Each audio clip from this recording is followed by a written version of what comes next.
Good morning. I'm Dr. Meghna Antoinette, Senior Resident Anesthesiology. I'm here to take a class about HIPEC surgeries.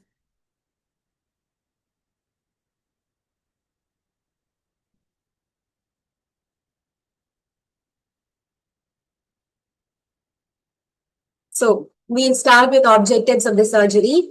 So, what are the objectives? Okay, so what are we going to cover in the surgery? In this class, we are going to see about the introduction, indications and prognostic factors, HIPEC stages and types, physiological changes during HIPEC, preoperative concern, intraoperative management, postoperative management, safety, and summary.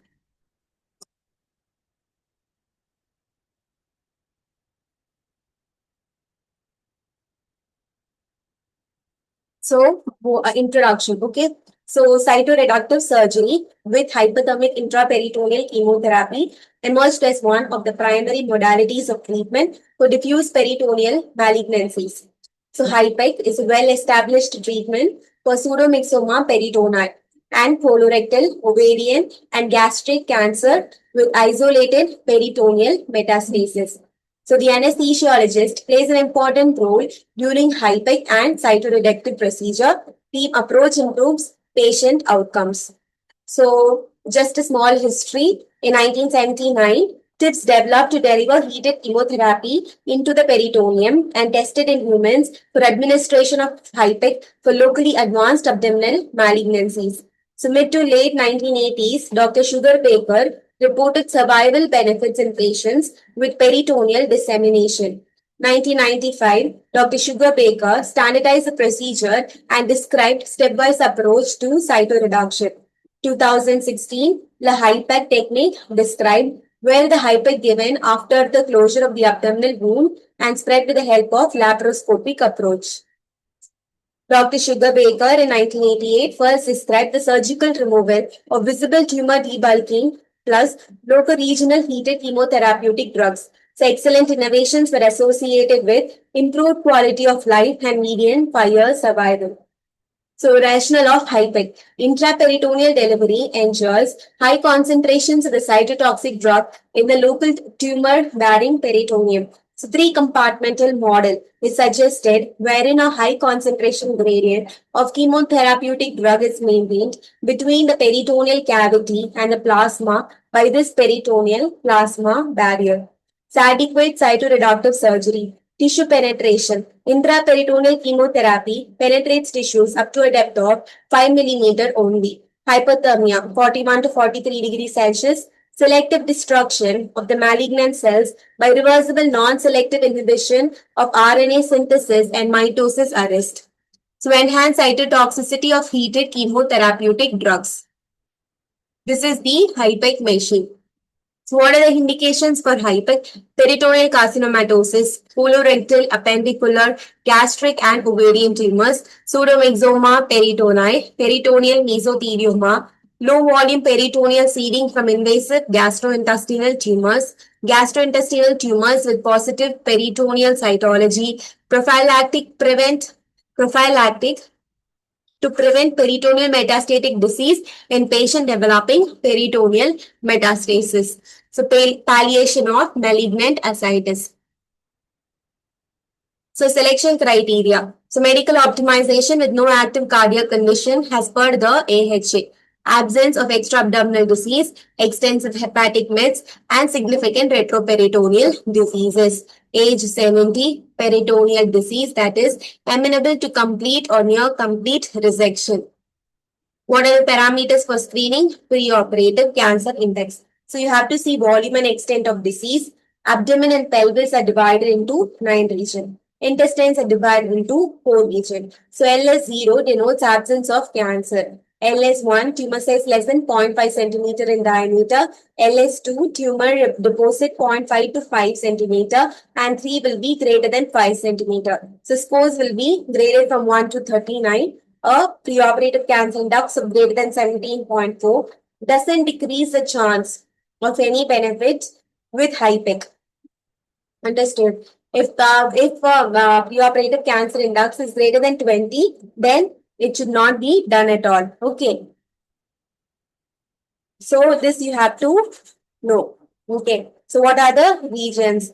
Okay. So here what? These are abdomen and pelvis are divided into 9 regions. Plus intestines are divided into 4 regions. Okay, fine. So these are the lesion size score. What is LS in this? Lesion size score. So 0, 1, 2, 3, 4. No tumor seen. Up to zero point 0.5. Up to 5 centimeter. Greater than 5 centimeter. Okay. So these are, so 1, 2, 3, 4. Okay, so 9 regions in the abdomen and 4 in the intestine. Correct? No. Okay, fine. So next you have to see the histopathology of the tumor for invasiveness of the malignancy. So preoperative CT scan to ascertain the extent of extra-abdominal spread in the thorax and pelvis. So completeness of the cytoreduction score is an important prognostic indicator on basis of the visible tumor left after cytoreduction. So CC0, no visible tumor. 1, persisting tumor less than 2.5 millimeter. So between 2.5 to 2.5 millimeter to 2.5 centimeter. So 3 will be tumor nodule greater than 2.5 centimeter. A score of CC0 or CC1 are ideal candidates for HIPEC after cytoreduction. So what are the chemotherapeutic drugs which they are using? Okay, so they will be using mitomycin C, oxaliplatin, irinotecan, cisplatin, and doxorubicin. Okay, so you have to know that mitomycin is a drug of choice in most of the centers, and okay, so this will take place for 90 minutes. Okay, so oxaliplatin, colorectal and appendicular carcinoma they will use. Cisplatin will be mesothelium, ovarian and gastric carcinoma it will use. So cisplatin is neuronephrotoxic that you have to use. Doxorubicin. So this is what cardiotoxic that also you have to know. Okay. So actually, what is the full form of HIPEC? It is the heated intraperitoneal chemotherapy. What is HIPEC? Once more, you tell. It is the heated intraperitoneal chemotherapy. Okay. So that is going to have a touch screen. See, it is going to have a touch screen, and it is like a CAPG machine only. Okay. So it will have a roller pump, and it will have roller pump will push the drug inside and all. Okay. So then heat exchanger to maintain the temperature. Okay. Then it is the reservoir of the drugs. Okay. So this will be the in-tube flowing and this will be the outflowing tube and temperature monitoring. Everything will be there in the HIPEC machine. This machine is very costly also. Okay. So stages of the surgery, how the surgeons will proper stages. Okay, one sec.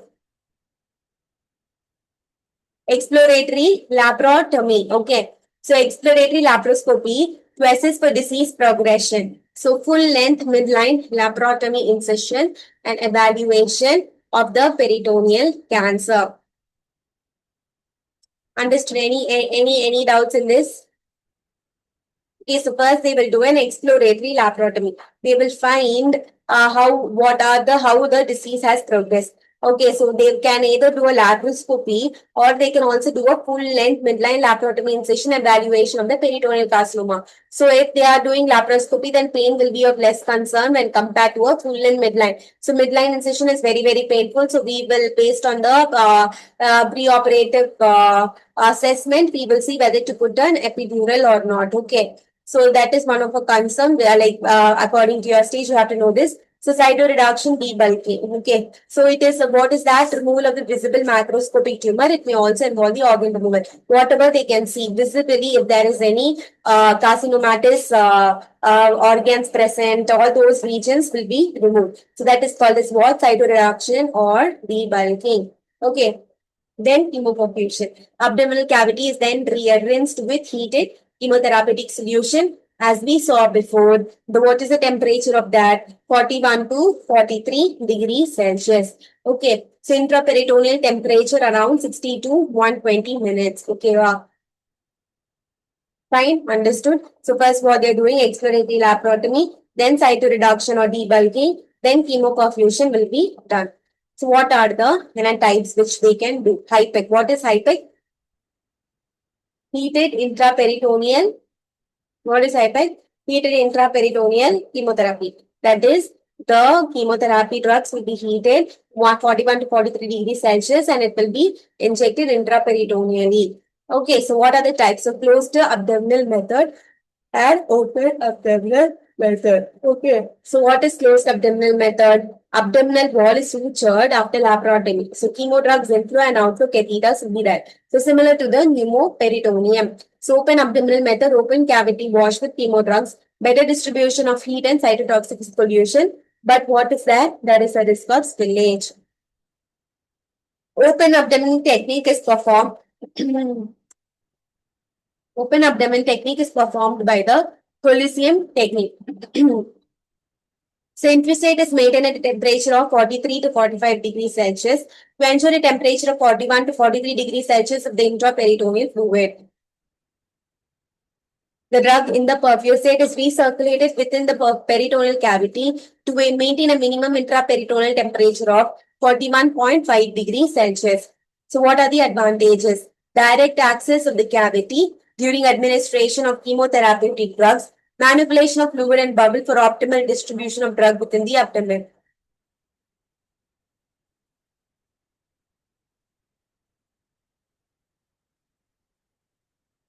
So what are the disadvantages? What are the disadvantages now? First, we saw the advantages, disadvantages now. So difficulty to achieve and maintain hypothermic state due to the heated dissipation by the exposed abdomen. Okay, so heated chemotherapy may lead to aerosolization and cause inhalation exposure of the operating room personnel. Okay, this is how open technique will be done. So closed technique, okay. So after cytoreduction, the temperature probes and catheters are placed to insert chemotherapy and abdomen wall is sutured prior to infusion of chemotherapy. Okay, so here the abdomen wall will be closed prior. Okay, so that after infusion, only they will close or keep it open. Okay, so advantage, minimal exposure of the operating theatre personnel to aerosolize chemotherapy. So disadvantage, uneven distribution of the hypothermic chemotherapy because we will not be able to see what is happening inside. Okay. So drug may pool and accumulate in the dependent parts of the abdomen. Okay. So lead to post-operative ileus, bubble perforation and fistula. So the disadvantages are more with closed technique and rather than open technique. Okay. So for how this is an overview of how it is happening. First, we will induce the patient. Okay. So then cytoreductive surgery will happen. Then hypec will happen. Then reconstruction will happen. Then end of operations. Okay. So post-operative care. Okay, fine. So what now we are coming to the main topic. So our topic, so which is anesthetic implication. Before that, this was just a overview as of what is HIPEC, which is what, one more time you tell me, because most of the people doesn't know what is HIPEC full form. Heated intraperitoneal chemotherapy. Okay. So, okay. So first, so why are we studying this as a separate topic? This is not done in so many of the hospitals. First of all, only the hi-fi hospitals will be doing it. Okay. So you will not, many people will not get to see this. So at least you have, when you face one case, you have to know what are the anesthetic implications so that you can build upon it. Okay. So anesthetic implications. Now we are going to anesthetic implications.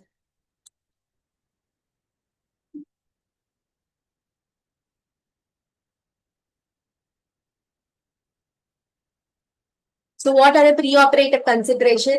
Preoperative optimization individuals depends on what all age, yes, BMI, yes, comorbid diseases, okay, so functional status, disease burden, malnutrition, preoperative anemia, because it is a cancer patient. All these will be there. Right? It will be mostly it will be AC 3 and 4 cases. You will not get AC 1 or 2 in cancer patient. Okay. Because cancer itself will put them into AC 3 stage only. Okay. So investigations. Okay. So what all we will require? The usual investigations.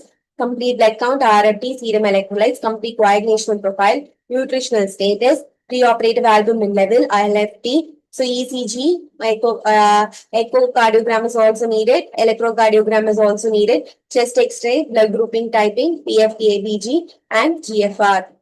So preoperative concerns. What are the preoperative concerns? Cooperative risk assessment for comorbidities like diabetes, hypertension, and heart disease and their implications. And previous radiotherapy and chemotherapy we have to take a note on. Okay. So prehabilitation is an important part of preparation of a good surgical outcome. So patients' preoperative nutritional status and albumin level strongly predict the length of the hospital stay and overall survival in these patients. Okay, so malnutrition. All chemotherapeutic drugs, the first, what will be the first complaint?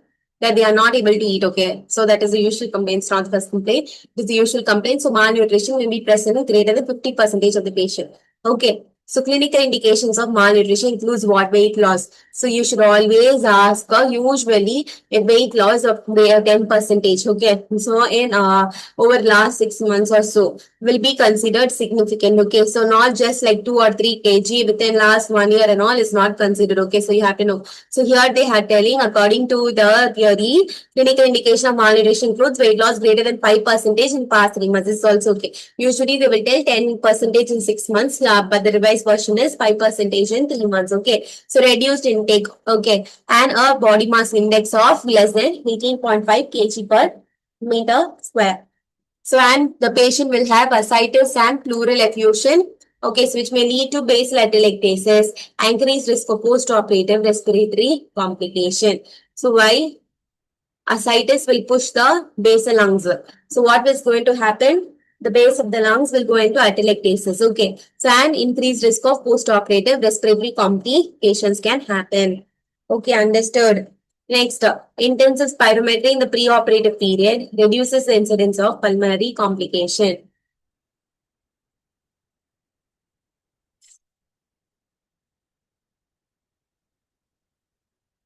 Increased risk of venous thromboembolism and venous thromboembolism prophylaxis preoperatively and 4 to 6 weeks postoperatively. Heparin, low molecular weight heparin or unfractionated heparin and mechanical pneumatic compression stockings.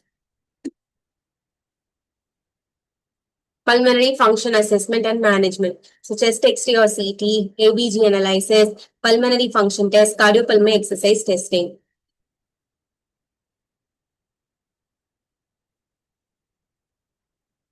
So cardiovascular, coming on to the cardiovascular assessment.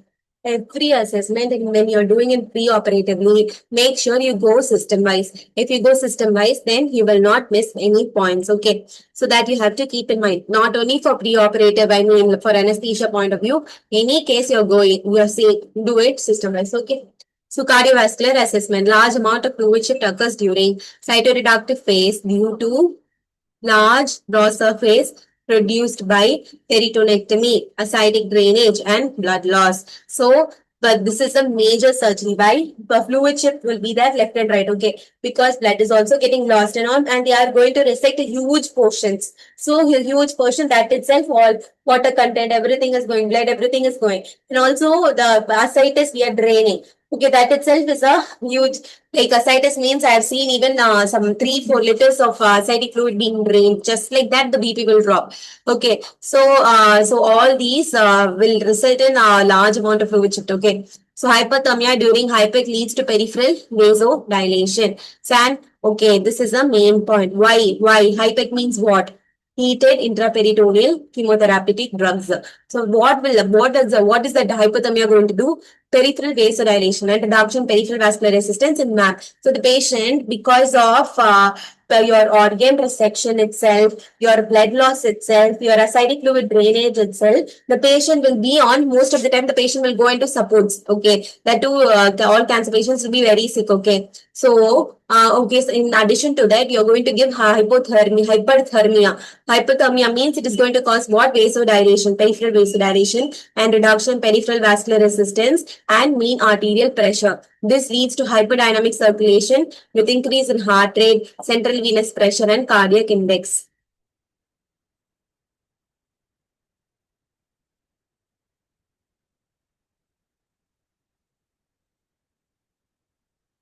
So, what are the physiological changes in hypec?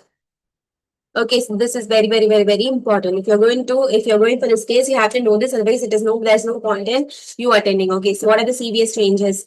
Decrease in stroke volume, increase in heart rate, central venous pressure, no significant BP changes. So because stroke volume is reduced, but it is compensated by what? Increase in heart rate. Okay. So respiratory changes. Okay. So increase in peak airway pressure, decrease in PaO2 by FiO2 ratio, increase in EtCO2 level. Basically, what more? This is like increased demand. Okay. So cardiac demand is more. Renal changes and electrolyte balance, decrease perfusion to kidneys because perfusion to other places are more. Kidney perfusion will reduce, so which will result in acidosis with increased lactate, hyperglycemia, hypernatremia. Okay. So next is coagulation changes. Okay. So hypothermia associated coagulopathy can cause decrease in platelet count as well as an increase in prothrombin time and international normalized ratio. Okay. Intraoperative management. So temperature control. You have to very, very important because you're giving temperature at 41 to 43. That hypecmation itself will try to compensate for the I will try to maintain the temperature. So temperature control, this one temperature monitoring is a must. Adequately cover the patient or expose the patient or everything like it should not, there should no hypothermia, no hypothermia, normothermia to be maintained. Okay. So next, what you have to fluid management is very, very important because there is a lot of blood loss as usual. Then organ cut is there. Then exposure evaporation will be there. Okay, so insensible losses will be there. Urine loss will be there.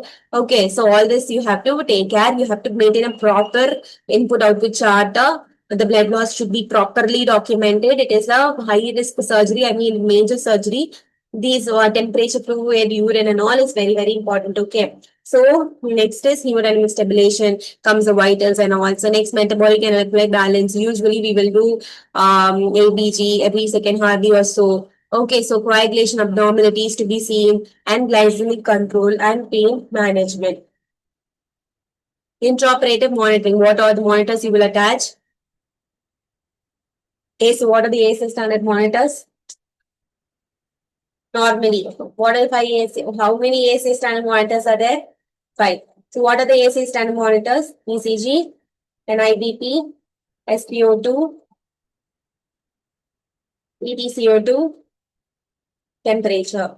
Okay. So here since temperature is very, very, very important instead of peripheral temperature because that will get manipulated based on the surrounding temperatures, and so if it is not correctly in touch with the patient, the contact is not okay and all, it will give false reading. So it is better to go for core body temperature.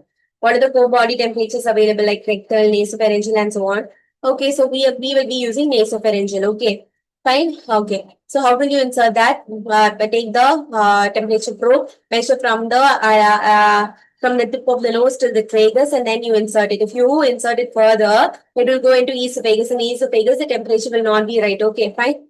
Understood. Then invasive blood pressure is very, very, very, very important. We will not take the surgeries in centers where arterial BP is not monitored because every beat variability you have to know. Okay. So next will be CVP cardiac output monitoring. Okay. So the next is serial ABGs will be taken. Serum sodium, magnesium, ionized calcium, blood glucose, serum albumin.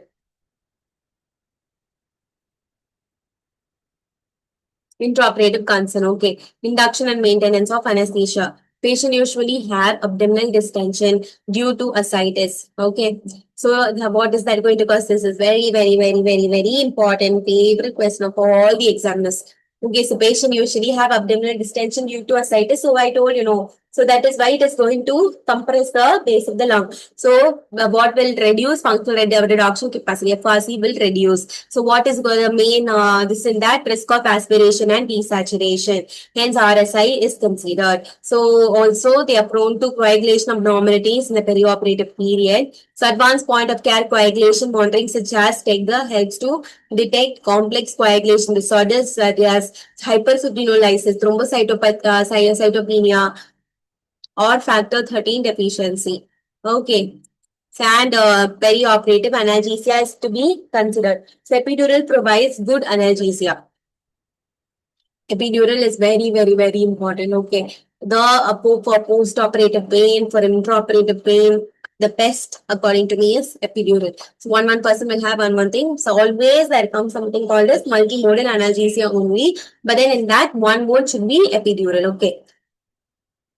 So because epidural provides good analgesia, but there is increased risk of what? Hemodynamic disturbance. But it is not very specific that BP will drop if you put epidural. But then this patient is very sick. So if the patient is not adequately loaded with fluids and all, then the patient can easily go into hypertension because of epidural. So you have to load the patient, correct some of the deficits before taking the patient inside and giving an epidural. So once you correct the deficit, then the patient could be stable, okay, and then less amount of complication has been faced. If you're not, if the patient is fully fluid deficit and then you give epidural, already they are very sick and they will end up collapsing. Okay. So other alternative techniques will be for paravertebral blocks, single and continuous, and subcostal tap block can be given. So either epidural.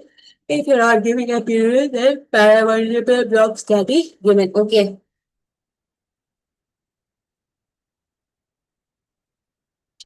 What are the invasive monitoring you will take?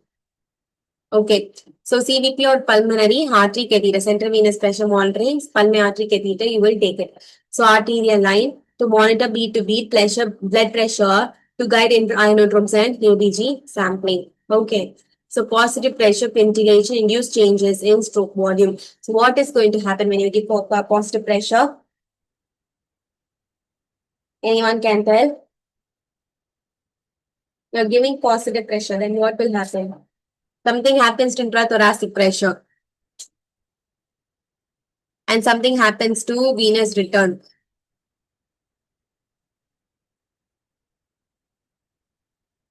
So when you give positive pressure ventilation, intrathoracic pressure will increase, okay? So then what is that going to happen? There will be reduction in venous return.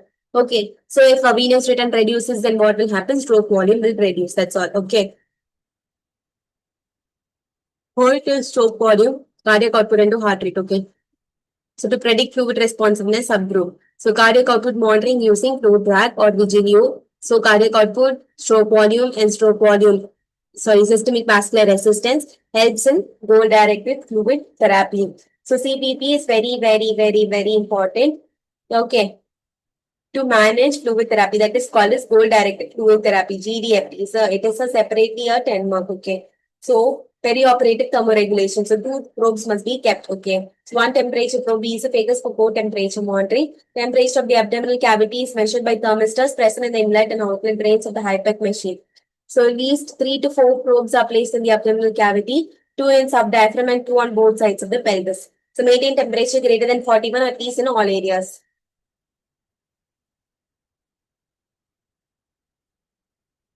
So debulking. So during debulking, what is going to happen? Prone to hypothermia due to extensive surgical resection and exposure, excessive fluid loss, and prolonged duration of surgery.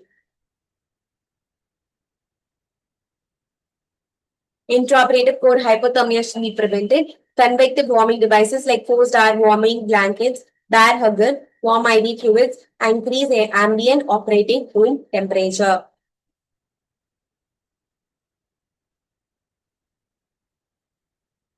Temperature management. Sorry for the spelling mistake. Okay. So temperature management, hypothermia, HIPEC phase will be 60 minutes. Okay. So increase in basal metabolic rate. Always hypothermia will happen more, will lead to what? Basal metabolic rate increases. So if basal metabolic rate increases, what will happen? Oxygen demand increases. Oxygen demand increases means and what will happen? But to compensate it, cardiac output will be more. So in that cardiac output part, what is going to increase? Heart rate. So here, okay, so and more of oxygen, if it gets used, then EtCO2 will become high. That is entitled carbon dioxide will become high. Okay. So then lactic acid will be produced. Okay. So when aerobic gets over, then anaerobic comes into place and lactic acid will be produced, leading to lactatemia.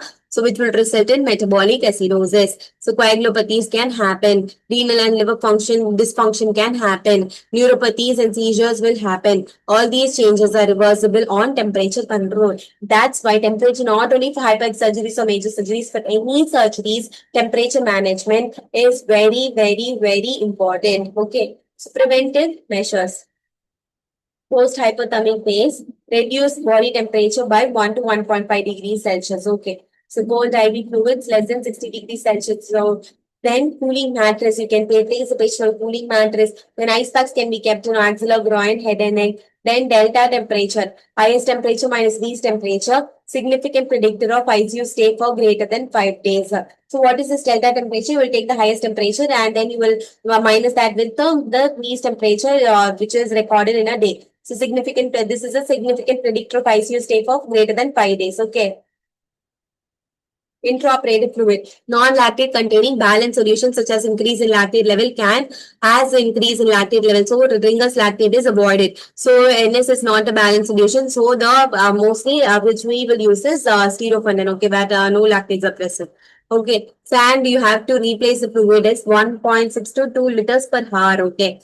Fine, so that is what 2 liters is not 2 bottles, it is 4 bottles. Okay. So albumin indicated in pre-existing hypoalbuminemia. So colloids, hydroxyethyl starch avoided, increase perioperative bleeding. Okay. So early vasopressor infusion, advocate to avoid hypervolemia. Okay. So you should not give fluids and what is that? Okay. So now overload the patient also. So if at all the BP is still persistently low, if it is not fluid responsive, then giving fluid is an utter waste, correct? So that time you have to start a vasopressor infusion.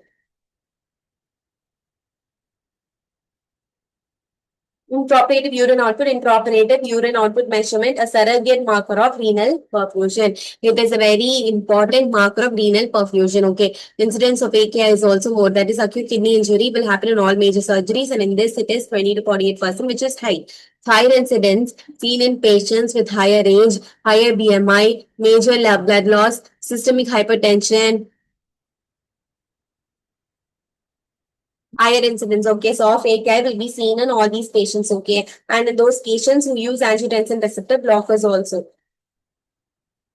So what is the target urine output? 0.5 ml per kg per hour. If CRS, if it is hypec, 2 to 4 ml per kg per hour. If it is post-hypec, it should be 1 to 2 ml per kg per hour.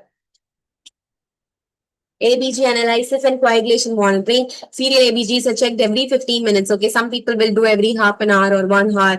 Yeah, they're telling every 15 minutes. Okay, so pH, electrolytes, and lactates monitor and continuously optimize. Cisplatin causes hypomagnesemia, which leads to cardiac arrhythmias, which is very, very important. Okay, so have magnesium if required. Cisplatin, then we'll give magnesium also. Oxaliplatin causes lactic acidosis, hyperglycemia, and hyponatremia. Okay, so coagulation monitoring, PDI and APDD, point of care, take rotem. So post-operative management, ICU or HDU care. So usually the patient will be hyperthermic. Sometimes even arrhythmias can be seen. Blood loss will be there. Fluid deficits will be there.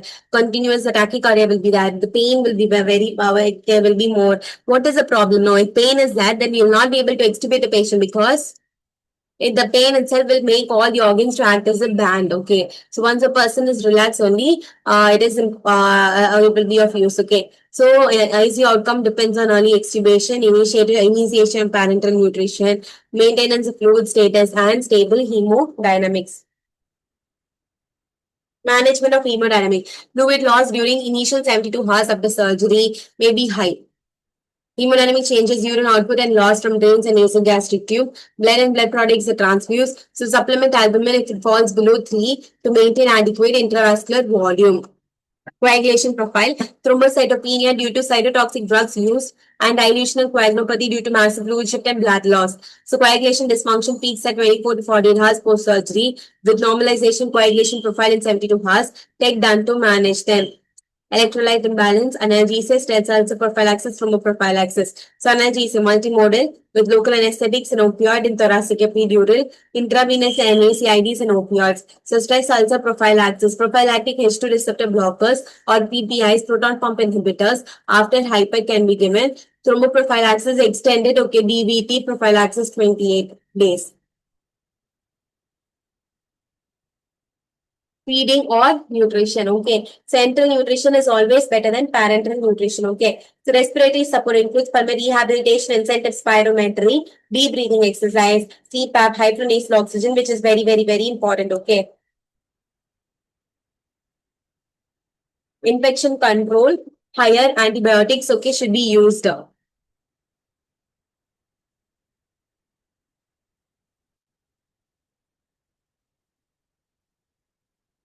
So these are the recent advances. ARS along with intraoperative hypothermia intrathoracic chemotherapy, hypothermic thoracoabdominal chemotherapy, pressurized intraperitoneal aerosolized chemotherapy, occupational hazard, drug vapors are exhausted into water and scavenged. EPIC, early post-operative intraperitoneal chemotherapy, bidirectional chemotherapy, simultaneous intraoperative and intraperitoneal chemotherapy, NIPS neoadjuvant, intraperitoneal and systemic chemotherapy, laparoscopic, HIPEC. Safety NOVAD, use of chemo drugs pose a risk of theater stuff, different routes exposure, air contact, manipulation of perfusates and objects, education and training, PPE and universal precaution, double gloving goggles, HEPA filter, smoke evacuator, ambient air, and biological monitoring, regular medical surveillance. So, here come to what? Summary. So, successful outcome, team approach with vigilant interaction of multiple disciplines, extensive rehabilitation and optimization.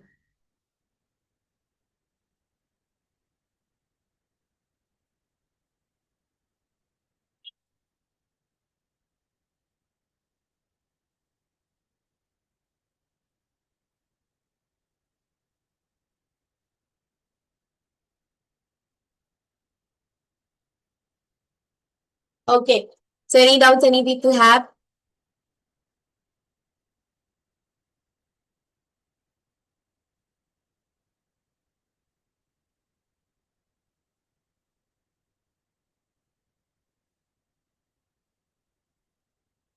Okay. If there are any doubt, please contact me. Okay. Thank you.